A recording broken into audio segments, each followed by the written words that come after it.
Welcome to the Prosper Project, the show that helps entrepreneurs build brands that impact the world and the bottom line. We know that success doesn't come in a one-size-fits-all package. That's why we're bringing you adaptable marketing strategies along with valuable insights from inspiring changemakers, firebrands, and visionaries.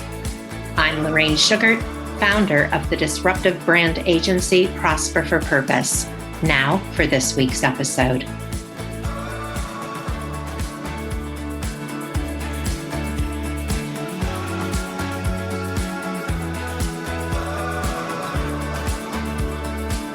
Hello and welcome to the final episode of the Prosper Project for 2022. I want to start by thanking everyone who listened and supported me in my effort to share inspiration and knowledge with you this year. The first year of a podcast is a heavy lift.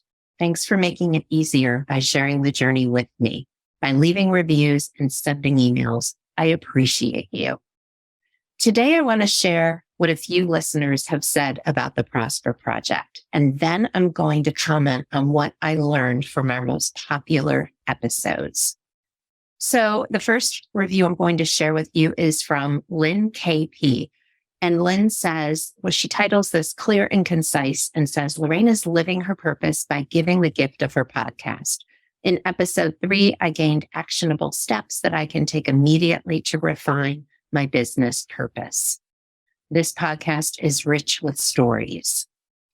Another podcast reviewer said, very precise, concise, and expertly presented information by Lorraine Sugart. She is truly a resource to her clients. Her expertise enables small businesses to grow and large businesses to thrive. Invaluable information, and it's free. And that's kind of the point, to reach more people with information that they can implement. So I'll share one more with you today, and then we'll move on. This one's about some of the listeners that we had. So this title is Informative and Easy to Listen to by Daphne Subar. And Daphne writes, this is a great podcast, and I appreciate the variety of guests and topics covered. I have listened to a few episodes and learned something new for each one. The last one I'm going to share is Libby Bryn. And Libby says, wow, words can hardly describe how much I love this podcast. Lorraine's approach to PR and her explanation of it opened my eyes to what it truly is and how to leverage.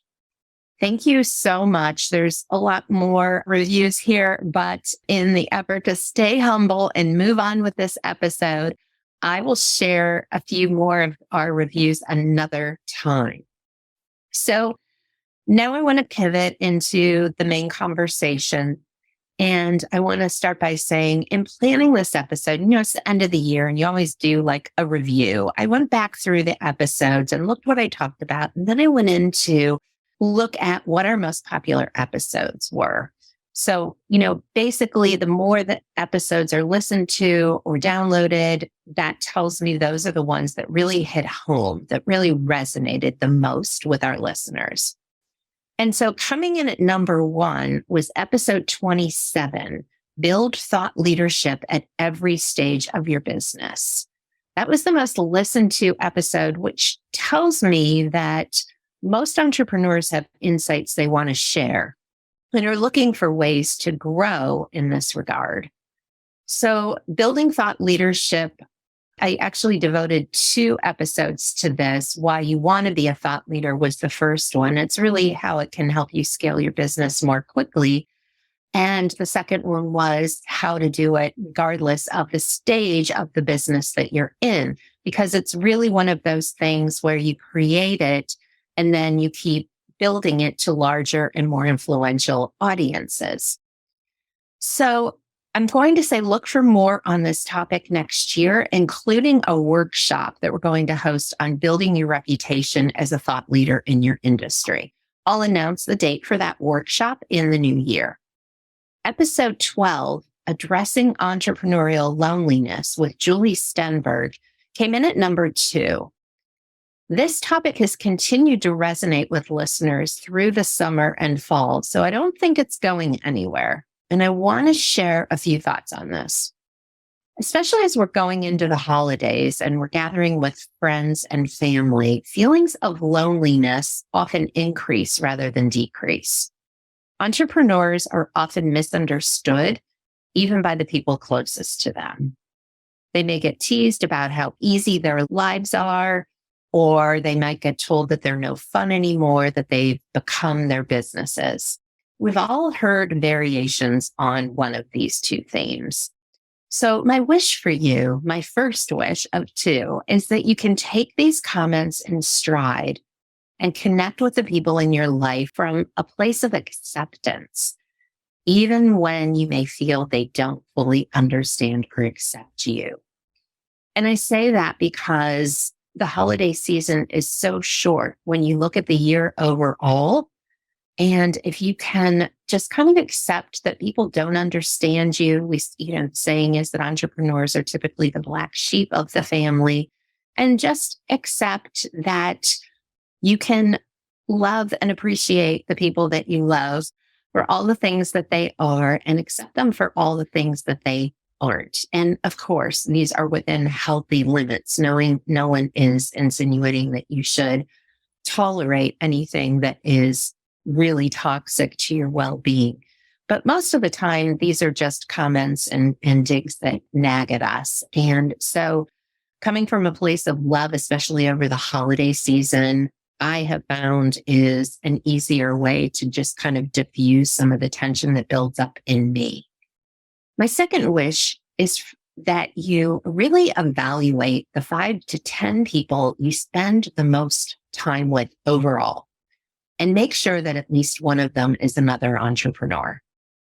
I've had a thought partner I speak with every week for nearly 9 years. I'm also in a mastermind, and this year I joined a local group of business owners that meets in person once each week. It's a big commitment, but now that we can meet in person, I feel like it's important to do that, to get off the computer and out in the world. So try this, see if it works for you, if it reduces your entrepreneurial loneliness, if you can find those people who understand you and are sharing some of the same highs and wins and struggles that you are. Think about attending networking events with the intention of making connections and getting to know people rather than growing your business. And find a thought partner or join a mastermind or a coaching group so that you can learn from other people who are building their own businesses. Some of the closest friends I've had over the past couple of years are people I met online. And again, that's kind of in contradiction to what I just said about getting out in the world, but you can do both. You can do both. You can have friends that you talk with on the phone, that you meet on a Zoom call, or you'd go to a meeting and just keep your cameras off and just have a conversation. But most of us do need to be in human contact in person with other people. So getting back to the podcasts, third in the top 3 is episode 35, Borrow Other People's Audiences. So this is the episode where I talked about the transfer of trust. This is quite literally a fast pass for your business. And if you hadn't heard, I created a course on how to do this. Doors to our Peerless Publicity course will reopen in January. So if you want to be on the list, email us at connect@prosperforpurpose.com with the subject line Peerless Publicity, and we'll let you know when doors reopen. We've also had some incredible speakers on our podcast this year, too many for me to shout out here. So I encourage you to check out their episodes. Now I want to tell you that what I learned about you this year is that you have big ideas and you want to create big impact. And you're smart enough to know that raising your visibility and building your brand are the ways to achieve that. I knew I had a bunch of incredible entrepreneurs listening. So what's next with the Prosper Project? Great question. I am taking some time off to be with my family and plan for 2023. Then I will be back to share more insights, inspiration, and knowledge with you.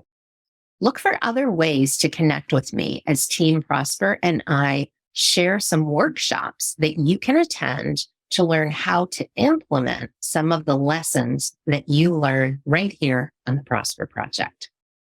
Follow me on Instagram at Lorraine Sugart, connect with me on LinkedIn, and if you haven't already, click subscribe so that you can use the Prosper Project to help you build a brand that impacts the world and the bottom line.